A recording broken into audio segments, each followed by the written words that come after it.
Buenas tardes, amigos. Seguimos con Cartas de Cartay. Esta vez hablaremos de tres escritores, ¿no? Dos muy importantes, uno iniciático, la que todavía no ha desarrollado plenamente sus condiciones de escritora, es Cecilia Fuentes Macedo. Posiblemente no les diga nada el nombre, ¿no? Pero es una, diríamos, es una persona muy importante por su parentesco, ¿no? Es hija, Cecilia es hija, actualmente tiene 63 años, nació en el 62, ella es hija de Carlos Fuentes, uno de los máximos novelistas de América Latina, mexicano, nacido en 1928 y muerto en el 2012, y de Rita Macedo, quizá una de las mejores artistas mexicanas, y famosa modista mexicana también, que murió suicidándose en el año de 1993. Bueno, ya se había divorciado de ella Carlos Fuentes y se volvió a casar con una periodista española residenciada en México que se llama Silvia Lemus. Y con ella tuvo dos hijos, Carlos y Natacha. Cualquiera puede pensar siempre que la búsqueda de la felicidad es feliz, Carlos Fuentes. Carlos Fuentes es uno de los más grandes referentes de la novelística de América Latina. Era un hombre que tenía muchísimo dinero, tenía una casa, vivía 3 meses o 4 meses en México, vivía particularmente en Francia y en Londres, y tenía una casa que tenía como 5 pisos. Bueno, era feliz para mucha gente. Y también la hija de él, Cecilia, y los hijos. Cecilia, del primer matrimonio, de quizás una de las mujeres más importantes de la cinematografía mexicana y gran modista. La hija, pues también es feliz, ¿no? Y los hijos, no se diga, los hijos de él con Silvia. Carlos, que era su orgullo, era cineasta, poeta, y también Natacha. Bueno, les voy a decir que la vida de Carlos Fuentes, que yo admiraba muchísimo por novelas como, por ejemplo, Aura, que para mí es una de las más grandes novelas que he leído. Es una novela corta, extraordinaria, una magia, la soledad metida dentro de la novela, una bruma de nostalgia que la cubre, un personaje enigmático como Aura, que uno no sabe si es vive o si es un espanto. Novelas como Terra Nostra, que se considera una de las más grandes novelas de América Latina, dentro del boom latinoamericano de los grandes. Y también otras novelas como la Cambio de piel, La región más transparente del aire, etcétera, etcétera. Bueno, les quiero decir con tristeza que a veces no todo lo que brilla es oro. La vida de uno de los más grandes novelistas, Carlos Fuentes, admirable. Es un hombre además admirable por muchísimas razones. Era muy atractivo, era muy sociable, lo amaban. Llegó a tener, a pesar de estar casado, llegó a tener amores con mujeres extraordinarias, bellísimas mujeres. ¿Cómo se llama? Y Carlos Fuentes, bueno, tuvo que sufrir grandes tragedias. Una tragedia que sufrió, estaba divorciado, pero él sufrió la tragedia de la muerte de Rita Macedo, que lo cuenta muy bien Cecilia Fuentes, en un libro que se llama Mujer de Papel. Ella se suicidó en el año de 1993, a los 58 años, una mujer hermosísima, pero que tenía sumida en una gran depresión, y con graves problemas de grandes problemas neurológicos.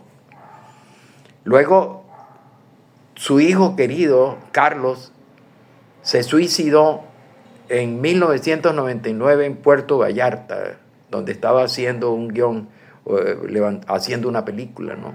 1999. Eso destrozó a Carlos Fuentes porque ese era su hijo adorado, ¿no? Luego, su otra hija, Natacha, murió o fue asesinada.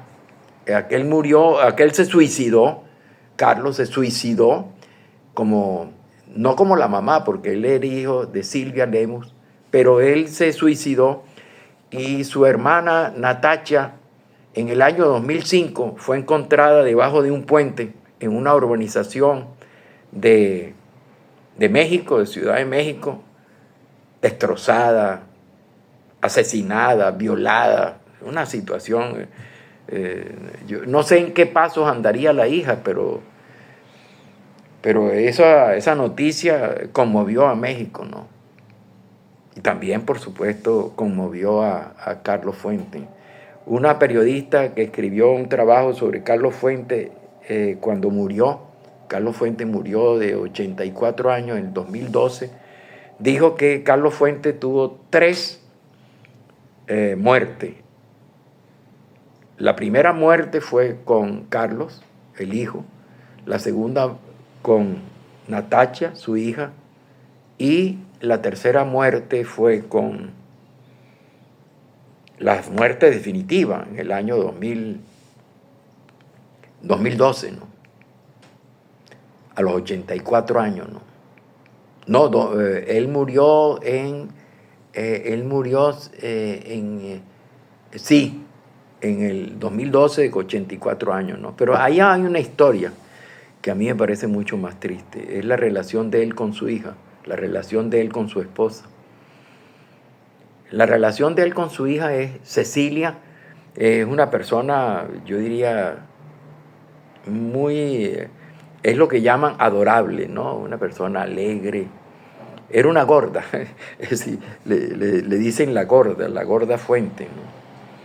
Y digo que es adorable porque ella dice lo que piensa, ella dice lo que siente, ella no se guarda, ella no es hipócrita. Y entonces ella habla de su papá con mucho desparpajo. Incluso les voy a contar algo que a mí cuando lo supe en una entrevista que leí, me llenó de tristeza, ¿no? Ella, la última vez que vio a su papá, Carlos Fuentes, que entre paréntesis no tenía muy buenas relaciones con su papá, él siempre le rehuía a su hija el contacto con ella, ¿no? Se puede decir que no tuvieron buenas relaciones y la última vez que ella supo de él, no fue que lo vio, sino que no supo de él, que supo de él, no lo vio, fue que llegó a su casa, una mansión en Ciudad de México, y tocó la puerta, y tocó el timbre y el audífono, algo así, ¿cómo se llama eso? Desde la puerta le preguntaron que quién era, y ella dijo que era Cecilia, y lo atendió una mujer de empleada doméstica y le dijo, espérese un momentico, voy a decirle a doña Silvia. Doña Silvia era la esposa de Carlos Fuentes. Y entonces lo atendió Silvia y le preguntó a rajatabla que qué necesitaba, que qué quería, que el papá había dicho que no lo molestaran. O sea que imagínense ustedes que ustedes vayan a hablar con su padre o su madre y le diga al padre y la madre que no lo puede recibir porque está ocupado. Bueno, esa fue la última oportunidad que ella tuvo, que ella intentó hablar con su papá. Y murió al día siguiente murió el papá. O sea que ella no pudo hablar. El papá no sé qué le pasaba con su hija, con Cecilia, que ella es muy desenfadada en el hablar y ella siempre decía que su papá murió, Carlos Fuentes, sin que ella pudiera entender por qué la rechazaba tanto. Es decir, ella dice, si yo tuviera que hacerle una pregunta a mi papá, el famoso Carlos Fuentes, yo le preguntaría por qué me rechazaba tanto. ¿Qué tenía contra mí? A mí, su hija. Y ustedes ven las fotos familiares de Carlos Fuentes cuando estaba casado con Rita Macedo, esa mujer extraordinaria y bella. Ustedes ven abrazándose el hijo, la hija y el papá, pues. Esa fue su única hija. Ella tuvo su única hija en ese primer matrimonio con Rita Macedo, y tuvo 2 hijos luego que tuvieron el fin tan horrible con Silvia Lemos. Bueno, lo cierto es que Carlos Fuentes murió con una enorme tristeza y con una relación demasiado triste con su hija Cecilia, que además debe haber tenido, o debe tener, porque está viva, debe tener un problema, yo diría, hipertiroideo, porque ella en la foto que aparece con su papá, aparece como una niña normal, 8, 10, 12 años, 13 años, pero después cambia y se convierte en una persona gorda. Ella dice que ella cree que su papá no le hablaba, Carlos Fuentes, por el cuerpo de ella, porque la veía como una gorda, fea, ¿no? En realidad no, es una gorda, pero no fea. Bueno, lo cierto es que yo quería decir que la vida es triste, pues. Y esa tristeza la explica muy bien un escritor que yo admiro mucho, que se llama Milan Kundera, que es un escritor checo, que era del Partido Comunista, fue echado del Partido Comunista en Checoslovaquia, y luego se fue asilado en Francia, llegó en el año de 1975, llegó a Francia, y donde ya había escrito un libro extraordinario en Checoslovaquia, que después cambió de nombre.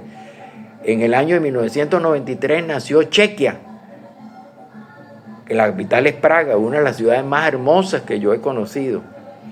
Y bueno, él escribió extraordinarias novelas, lo admiraba muchísimo, novelas como, por ejemplo, El libro de la risa y el olvido, La bruma, La inmortalidad, y particularmente una novela que fue famosísima, yo creo que una de las novelas más leídas, y siempre se dijo que iba a recibir el premio Nobel por esa novela o por su obra, y nunca lo recibió, pues.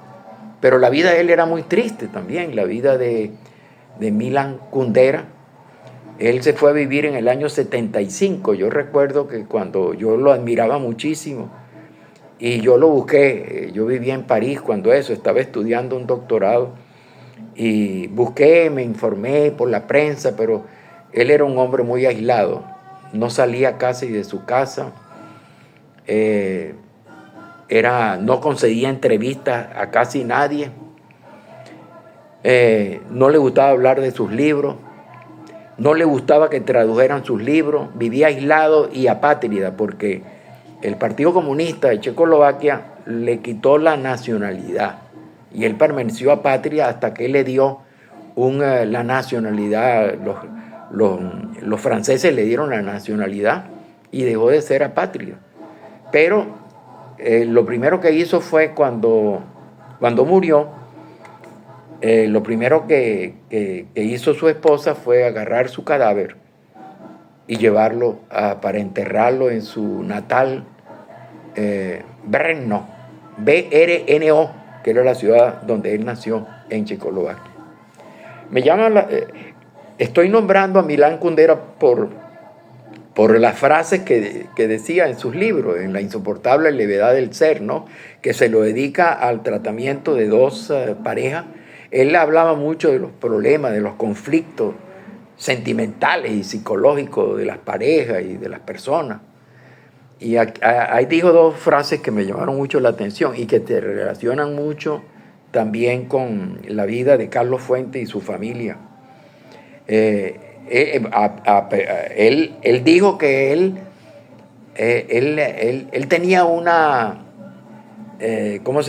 obsesión por la patria, por la nación, por el conocimiento de la totalidad, hasta que él leyó una novela que se llamaba Terra Nostra, escrita precisamente por por Carlos Fuentes. Y Carlos Fuentes nunca se conocieron, pero él leía mucho a Carlos Fuentes, admiraba a Carlos Fuentes, y seguramente al contrario también. Pero él dijo una frase que me llamó mucho la atención a mí, escribió una frase en El insoportable la del ser: ten cuidado con lo que deseas, porque corres el peligro de que se haga realidad. O sea, era muy pesimista, pues. Y esa es una frase lapidaria, pues. Ten cuidado con lo que deseas, porque corres el peligro de que se haga realidad. Esa frase está muy relacionada con otra frase que él dijo también en el mismo libro, que dice: aquel que quiere permanentemente llegar muy alto, tiene que contar con que algún día lo invadirá el vértigo. O sea, tú vas subiendo, subiendo y subiendo hasta que por fin llegas a la cúspide, a lo más alto de tu éxito, y no te das cuenta de que arriba te puede dar vértigo. El vértigo es ese miedo horroroso a las alturas. Y entonces, bueno, son frases, diríamos, bien interesantes y que se pueden aplicar a Carlos Fuentes y las alturas de Carlos Fuentes, porque él llegó muy alto.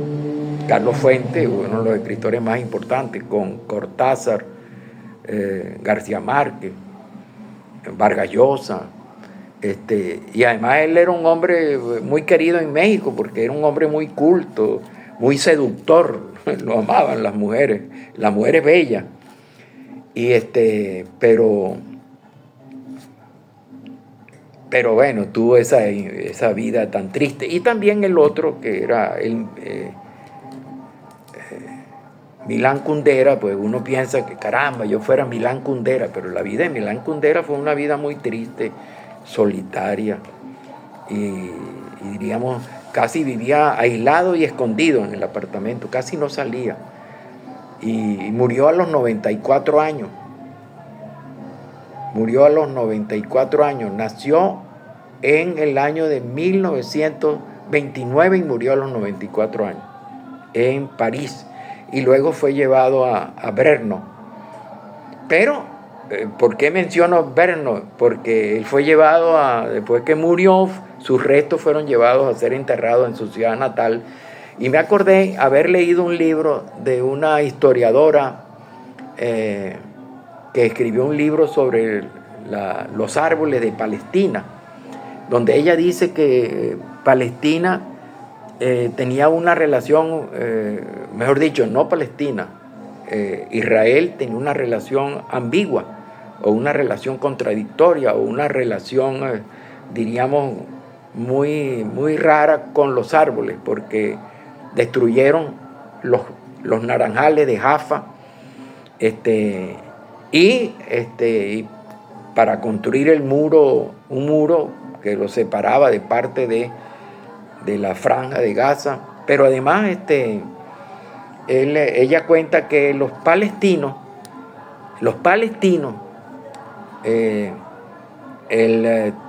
tienen la costumbre, ahí la leyenda palestina, que es muy bella, entre paréntesis, de que cuando tú mueres muy lejos de tu tierra, los amigos del muerto, los amigos de la familia del muerto, te envían unos gramos de tierra, un montoncito de tierra, para que tú se lo pongas al muerto en la ciudad donde esté, se lo pongas debajo de la nuca, para que repose siempre en contacto con la tierra que lo vio nacer. Eso me parece, esa costumbre palestina, por lo menos no sé si todavía sigue, pero la escritora, que es una historiadora, ella lo menciona en el libro, y ese libro fue publicado en el año 2024. O sea que debe existir todavía hablando de los palestinos, pues.